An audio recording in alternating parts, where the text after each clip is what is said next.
তোমার বউকে তালাক দিয়ে আমাকে বিয়ে করো এখন। আর কতদিন আমাকে ঘুরাবা এভাবে? 2 বছর ধরে আমাকে ঘুরাচ্ছ। এমন করলে আমি তোমাকে ছেড়ে দিতে বাধ্য হব। তাড়াতাড়ি বিয়ে করো আমাকে। ভাবি, ভাইয়া পরকিয়া করছে একটা মেয়ের সাথে, পার্কে একটা সুন্দরী মেয়েকে নিয়ে বসে আছে, তাকে বিয়ে করবে। তোমার ছোট ভাই বলল তুমি পার্কে বসে পরকিয়া করছো। এটা যদি সত্যি হয় তাহলে আমি বাপের বাড়ি চলে যাব আজকে। আমার ছোট ভাই আমাকে ফাঁসানোর জন্য মিথ্যা কথা বলেছে।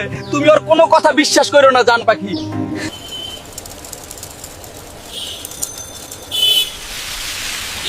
আজকে আমি নিজের চোখে দেখেছি তুমি রিকশায় একটা মেয়ের সাথে ঘুরতেছিলে। আমার সাথে বেইমানি করলে তুমি। আমি সারা জীবনের জন্য বাপের বাড়িতে চলে গেলাম। তুমি সময় মতো আমাকে ডিভোর্স লেটার পাঠিয়ে দিও আমার বাসায়। বেইমানের বাড়িতে আর কোনোদিন আসবো না আমি। বেইমান আমাকে মিথ্যা বলে আর বাইরে গিয়ে মেয়ে নিয়ে ঘুরে বেড়ায়। তোকে আমি অনেকবার বলেছি আমাকে বিয়ে কর, তুই তো বিয়ে করলি না। তাই আমি বড়লোক ছেলেকে বিয়ে করে ফেলেছি। ফকিন্নি, তুই আর কোনোদিন আমার আশেপাশে আসবি না। আমার সামনে থেকে দূর হয়ে যা তুই, শালা গরিব কোথাকার। আমার বউটাও চলে গেল, আবার আমার গার্লফ্রেন্ডও চলে গেল। আমার আর কেউ থাকলো না এই দুনিয়াতে। যেভাবেই হোক আমার বউটাকে ফিরিয়ে আনতেই হবে। বউয়ের হাতে পায়ে ধরে ক্ষমা চেয়ে নিব, তাহলে আমাকে ক্ষমা করে দিবে।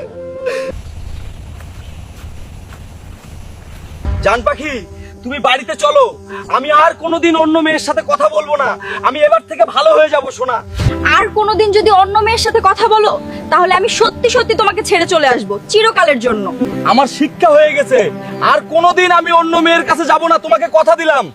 আমাকে সারা জীবন এভাবেই তোমার বুকের ভেতরে রেখে দিবা আর অনেক অনেক ভালোবাসবে আমাকে। আমার স্বামী এখন ভালো হয়ে গেছে। আপনারা সবাই আমার স্বামীকে লাইক, কমেন্ট, ফলো এবং শেয়ার করে দিবেন।